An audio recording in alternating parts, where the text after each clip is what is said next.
The monsters of From have been the biggest obstacle for the people living in the town. It took Boyd almost 4 years of living in Fromland to even discover that somebody made the bottle tree out in the forest and that there was an operational lighthouse out there serving a very mysterious purpose. And because of the talismans, we know that there's a lot of value to be found by exploring the forest. And the only reason why they've struggled so much to do so in the insane amount of time that they've spent in this land is because of the monsters. They're the main reason why we are living in so much fear, and they're undoubtedly the main reason why the townspeople have not figured out the secrets of this cursed Fromland. The fact that they actively hunt and torture people and they clearly have fun while they're doing these horrible things makes them very terrifying to me as an individual, and obviously to the people living in this town as well. The fact that they not only have the informational advantage because they clearly know way more about Fromland than the humans, but that they also possess super strength makes it almost impossible for us to defeat and kill these demons. And if there's one thing I really want to see in this show, God, I really want to see this, is for the people to finally fight back. It's for the people to finally be able to kill these monsters, because the possibly tens or hundreds of thousands of people who have been brutally and completely slaughtered over the centuries by these demons need to be avenged. And that's really what made me make this video. That's really what made me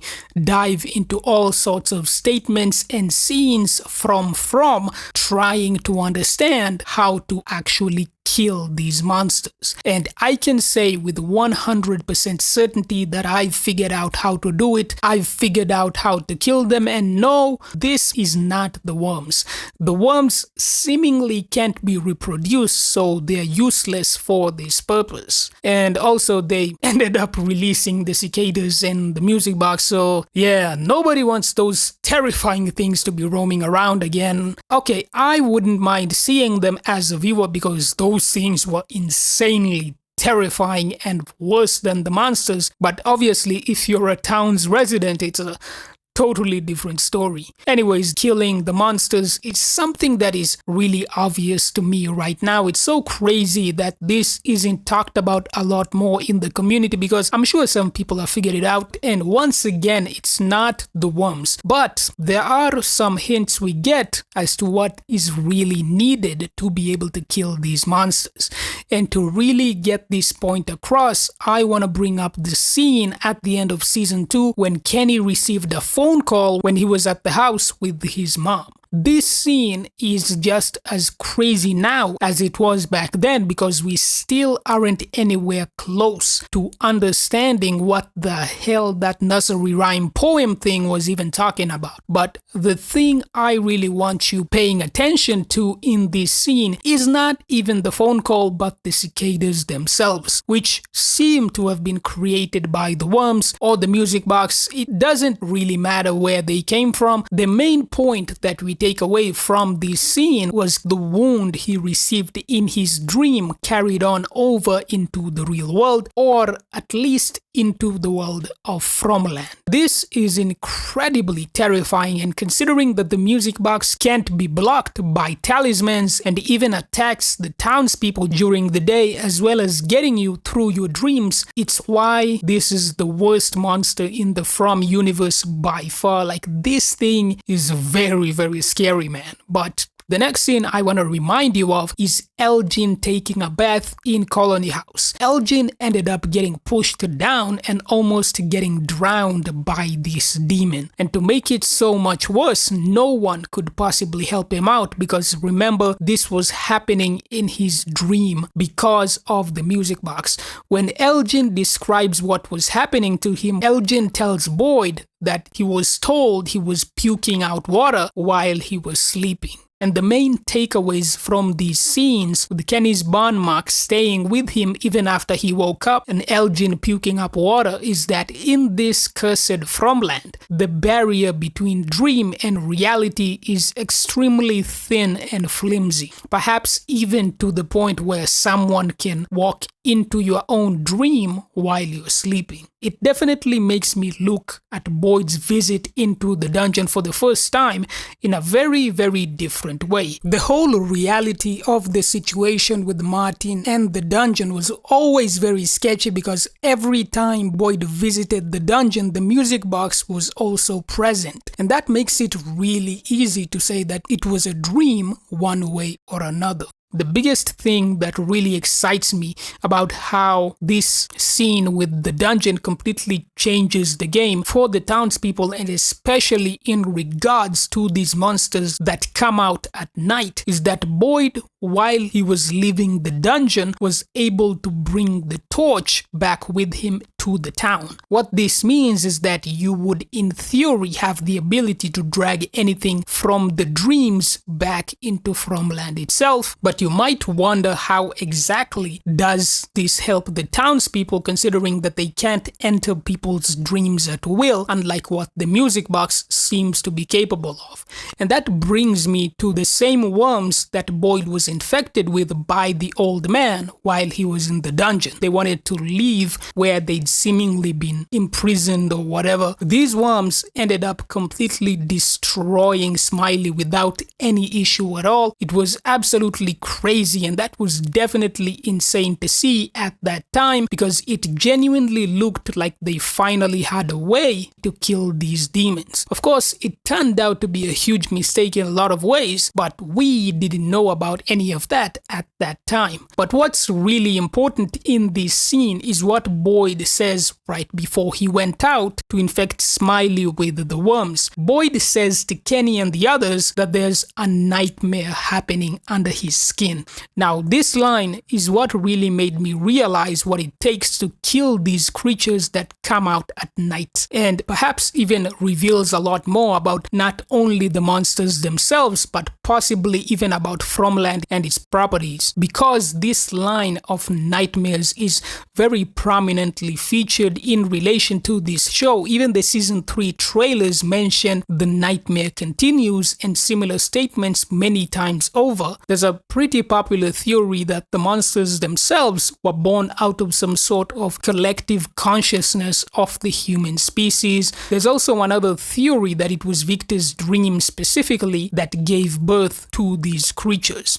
I'm gonna go out on a limb and say Fromland somehow has an ability to turn dreams into reality, which is what makes this place so special. But what happened is that it's been taken over by a very evil force, likely the jellyfish depicted in the cave drawings. When it comes to these monsters, I wonder if they were actually somehow pulled out of the dreams of the jellyfish entity itself, rather than any individual person like Victor or Christopher or someone else. It could be that the person they were brought here to free wasn't actually the children, but Fromland itself. And this point of freeing the children keeps getting brought up, has been featured a lot ever since the second season, with Victor's mom and of course with Tabitha's storyline. The jellyfish seems to be the entity that desires human suffering and fear. So what if the monsters were what it dreamed up as the perfect tools that would achieve that goal for it? These being the monsters that come out at night, like Smiley and the cowboy, etc. There seems to be a theme of repeating cycles, with Jade seeing the same symbol as Christopher and two cars arriving into Fromland, signifying important events to come. And the dates in the lighthouse might simply be someone marking every single time that the entity has woken up from his dreams, or possibly from some sort sort of hibernation. I don't necessarily know if that's when he's at his peak power or at his weakest, because it could easily be that he only wakes up when he's full of energy, and that what's happening in every cycle is it's feeding on as many human souls or whatever until it gets enough energy to wake up and do something. I don't know what, but that's, it's just a possibility. What Boyd taking the torch out of the dungeon showed us was that what you drag out of a dream doesn't have to be evil. It can be neutral, like a very simple object like the torch, or possibly even something morally good like the talismans. For example, if Sarah's theory about Nathan's fears and therefore nightmares about the cicadas being manifested by the forest are in fact true, not saying they are, just a possibility, then that would also mean it's possible to manifest someone's dreams, not just their nightmares. Basically, I'm saying at one point in the past, someone dreamed about a way to live in peace from the monsters, and someone else pulled the talismans out of that other person's dream. As of now, there's no known way to specifically know the contents of someone's dream, but we know there's at least one way to enter into a dream or nightmare and manipulate it to serve your own goals. And we know this because of the music box doing what it did to Kenny and to Elgin. If the monsters were truly pulled out of someone's dream, or more likely someone's nightmare, then the reason why the worms were able to kill them is because the worms themselves were also a nightmare. And that's probably why the writers had Boyd specifically say that the worms were a nightmare under his skin right before he killed Smiley. It's also worth noting that we also see that Fatima has a dream catcher, and dream catchers are meant to prevent the person from receiving nightmares.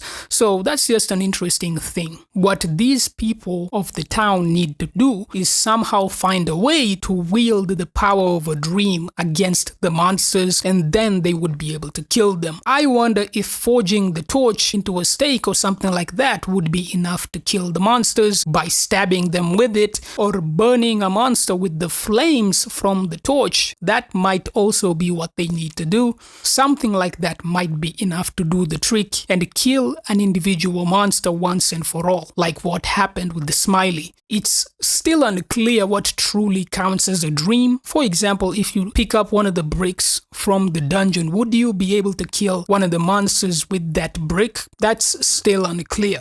But because of the worms, we know that a nightmare can definitely kill the monsters. I also know some people do call them nightmare creatures, but I'm unsure where this name came from. I checked some episodes in IMDb and I did not find them being called nightmare creatures. I also checked out the credits from some of the episodes. All I saw was that they were simply calling them creatures. But that name, nightmare creatures, would be very fitting if the theory of them somehow manifesting from a nightmare or something like that ends up being true. I've wondered before if the dungeon itself is some sort of dream realm or dream dimension of some kind, because the bodies of the people infected by the cicadas were existing in Fromland while also existing in the dungeon. Something that's interesting is Boyd was only able to return into the dungeon because he lit the torch that he brought out with him that first time he left. After the season 2 finale, some people brought up that the flame at the lighthouse might be doing the same thing as the torch,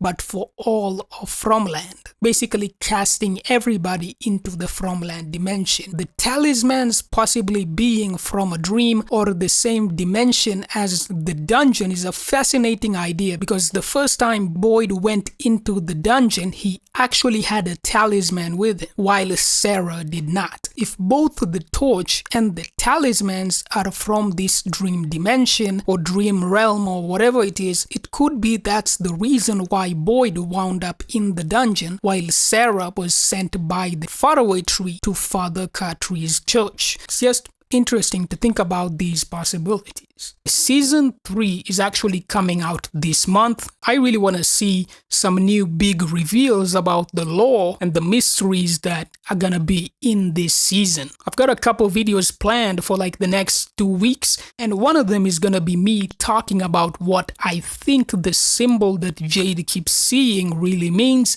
and what the possible impact will be for the story.